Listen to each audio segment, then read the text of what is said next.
Magandang araw pong muli sa lahat ng taga-subaybay. Welcome sa programang Tagapagabay. Samahan niyo ako sa pagbibigay inspirasyon, pagbabahagi ng salita ng Diyos, at magandang balita mula sa ating Panginoon. Ako po ang inyong tagapagabay, Pastor Police Major Fulgencio M. Canyon Jr., Chief Evangelical Base ng PNP Chaplain Service. Bakit kailangan nating basahin ang Bible? Alam niyo po, marami na pong libro ang nailimbag na nagtuturo sa atin how to become happy, how to become successful, how to be a good leader. Marami na pong naisulat na kapag nabasa po natin ito ay makatutulong naman sa atin. Ngunit ang katotohanan, ang Biblia po ay napakagandang basahin dahil ito ay totoo. Ayon po sa mga awit 119 verse 160, ang buod ng kautos ay batay sa katotohanan. Ang lahat ng tuntunin mo ay pawang walang katapusan. Ang lahat ng nakasulat po sa banal na kasulatan ay katotohanan at siyang magbibigay po sa atin ng karunungan upang tayo po ay magtagumpay sa buhay na ito. Bukod sa ating kiniklaim na ang Bible ay totoo, napatunayan din na totoo ito dahil iisang mensahe nito kahit iba-iba ang taong sumulat sa iba't ibang panahon at pagkakataon. Nakaayon ang manilalaman nito sa mga pangyayari, sa history, at pinatunayan ito ng archaeology. Tama ang prediksyon nito ng future at makikita ito sa mga natupad na mga hula o prophecy. Nagbibigay din ito sa permanenteng pagbabago sa buhay ng tao. Pinapatunayan nito ang karanasan ng maraming mga mananampalataya na naniniwala sa Bible. Actually, ang Bible po ay nasa 1,500 taon na pagkakasulat. Iba't ibang lugar, iba't ibang tauhan, pero iisa po ang mensahe. At alam niyo po kung ano po ang mensahe. Ang mensahe po ay ang pag-ibig ng Diyos. Bakit kailangan basahin ang Bible? Dahil ito ay gabay. Alam niyo po ba yung gabay sa atin pong paglalakbay? Ngayon, ginagamit po natin yung Waze, ginagamit po natin yung Google Map para hindi po tayo maligaw sa atin pong pupuntahan. Pero may mga pagkakataon kapag sinunod natin si Waze, ay naliligaw tayo. Pero sabi po sa mga awit 119, 105, salita mo'y isang tanglaw na sa akin ay patnubay. Sa landas kong daraanan, liwanag na tumatanglaw. Opo, ang salita ng Diyos, habang tayo po, katulad po ng buhay natin, ang buhay ay paglalakbay. At sa atin pong paglalakbay, ay marami tayong landas na tatahakin. At alam niyo po, napakahirap pong maglakad sa kadiliman. Kailangan po natin ng ilaw para hindi po tayo madapa, hindi tayo matisod, o hindi tayo mapahamak. Ito ay katulad po ng isang ilaw, no? Ilaw na tumatanggalaw doon sa daraanan po natin. At may kukumparatin po natin, ang salita ng Diyos ay katulad po ng flashlight na itinuturo sa atin kung saang direksyon tayo dapat pupunta o magtungo. At alam niyo po, nais ng Diyos na tayo pong lahat ay magtagumpay sa ating buhay. Kaya habang bata pa, kinakailangan po nating mag-aral at hanggang makagraduate tayo. At alam po natin, no, ang Bible ay nagtuturo sa atin patungkol sa Diyos, patungkol sa Kanyang nilikha, patungkol sa mga mabubuting bagay na dapat nating gawin habang tayo po ay nabubuhay sa mundong ito. Nais ng Diyos na tayo po ay magtagumpay sa ating buhay.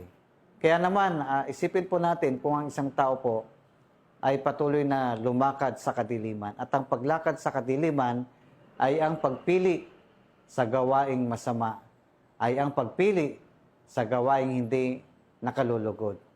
Kaya naman, makikita po natin na ang salita ng Diyos ay tumatanglaw sa landas ng ating patutunguhan.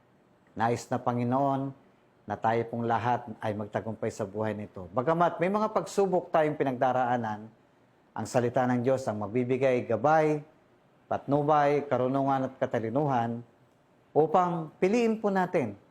Lahat po tayo ay may kalayaan na mamili at piliin kung ano yung mga bagay na gusto natin para po sa atin. Kaya sa mga kabataan, habang bata pa, habang pinag-aaral pa tayo ng magulang natin, sikapin po natin na makatapos ng pag-aaral. At kapag tayo po ay nakatapos na, magtatrabaho tayo At kapag tayo po ay magtatrabaho, darating yung panahon na tayo po ay magkakaroon ng pamilya hanggang sa umabot sa atin yung pagre-retiro.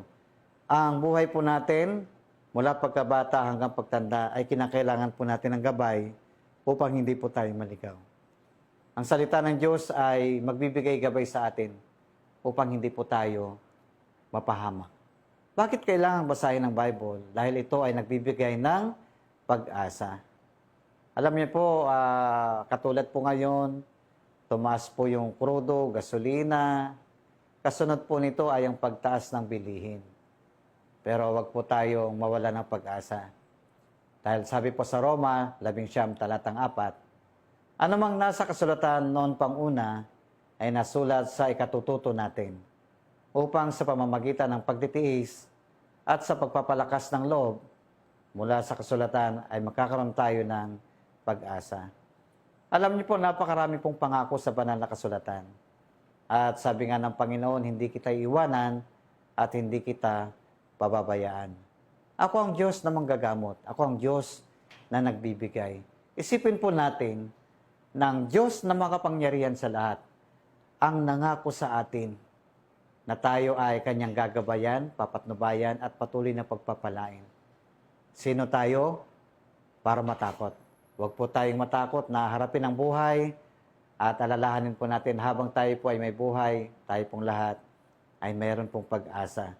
Buhay ang pag-asa natin sapagkat ang Diyos ay tapat sa lahat ng kanyang mga pangako sa atin.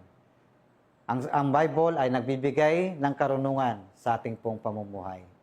Ayon po sa mga awit, 11 talatang 7, ang batas ni Yahweh, walang labis, walang kulang, ito'y nagbibigay sa tao ng panibagong kalakasan.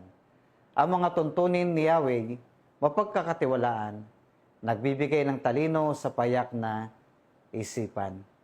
Alam niyo po, iba po yung head knowledge, iba po yung wisdom from the Lord. Ang head knowledge, yan po yung kakayanan po natin na matutunan ang isang bagay mula sa ating karanasan, sa mga aklat o sa mga bagay na itinuro sa atin. Ngunit ang karunungan mula sa Diyos ay siyang nagbibigay po sa atin ng talino kung paano po natin mapagtatagumpayan ang lahat ng mga suliranin, ang lahat ng mga pagsubok sa buhay. Opo, kaya naman mapalad po tayo kapag tayo po ay may Bible, nararapat lamang po na ito po ay ating basahin, pagbulay-bulayan, pag-aralan, at i-apply po natin sa ating buhay. Ang Biblia ay sinasagot nito ang mahalagang tanong sa buhay. May siguradong sagot ang Bible sa mga tanong sa buhay tulad ng, sino ako? I am created in the image and likeness of God. Saan ako nagmula? Ako ay nilikha ng Diyos.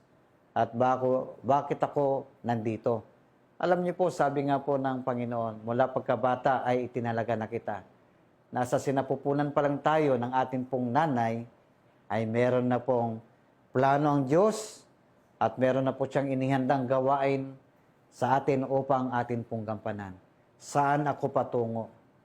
Kung pipiliin po natin ang landas na katotohanan, naniniwala po ako na tayo po ay tutungo sa piling ng Diyos na makapangyarihan sa lahat. Hindi man ito nakapagbibigay ng detalyadong sagot sa lahat ng tanong natin, nagbibigay naman ito ng sapat at totoong sagot sa mga pinakamahalagang tanong natin sa buhay. Alam niyo po, nung nasumpungan ko ang Panginoon sa aking buhay, doon ko na-discovery, nalaman ko, I am created in the image and likeness of God. And from the beginning, we are God's workmanship created. No? Created by God. And sabi doon, inihanda para gawin ang mabubuting bagay. So tayo po'y nabuhay sa mundong ito, hindi para mabuhay para sa sarili nating kagustuhan. Tayo po ay nabuhay sa mundong ito upang gawin ang kalooban ng Diyos para po sa ating lahat. Alam niyo po, kapag ipinagkatiwala po natin ang ating buhay sa Panginoon, inilagak po ang tiwala sa Kanya, naniniwala po ako na tayo pong lahat ay magtatagumpay at makakamit po natin higit pa doon sa iniisip mong pangarap, higit pa sa iniisip mong ambisyon, higit pa sa kayamanan na iyong inahangad. The moment you have discovered the beauty of life, the purpose of life, the mission of life, your life will never be the same again. Ang sarap po mabuhay sa mundong ito. Ang sarap mabuhay sa mundong ito na alam mo na mayroong Diyos na makapangyarihan na siyang gagabay sa atin at magbibigay po ng lahat ng atin po mga pangailangan. Panginoong Diyos, marami pong salamat sa Bible, sa banal na kasulatan, na sa loob ng napakahabang taon ay nailimbag at ito ay naglalaman ng mensahe ng iyong pag-ibig sa sanlibutan, pag-ibig sa lahat ng tao upang maranasan pong kaligtasan mula sa iyo. Idinadalain ko po na kaming lahat na nilalang sa mundong ito ay malaman po namin kung ano po ang iyong plano, kung ano po yung aming misyon, at ang buhay na ito na aming pong pinamumuhay ay patuloy na makapagbigay ng kalwalhatian sa iyo. Pagpalain mo po ang mga kabataan, pagpalain mo po ang mga magulang, pagpalain mo po ang lahat ng mga lingkod ng bayan, pagpalain niyo po ang lahat ng Pilipino, pagpalain mo po ang lahat ng tao sa buong mundo at nawa ay patuloy po namin masumpungan ang iyong kalooban may sa buhay namin ito at mangyari po ang nais mo para po sa amin. Ito po aming dalangin sa pangalan ni Jesus. Amen. Maraming salamat po sa inyong pagsubaybay at abangan niyo po kami sa susunod na edisyon na pagbabahagi ng salita ng Diyos. Muli, ito po ang inyong lingkod, ang inyong tagapaggabay, Police Major Fulgencio M. Canyon Jr. mula sa PNP Chaplain Service. Lagi po nating tandaan, ang lahat ng nagtitiwala sa Panginoon, kailanman ay hindi mabibigo. God bless us all.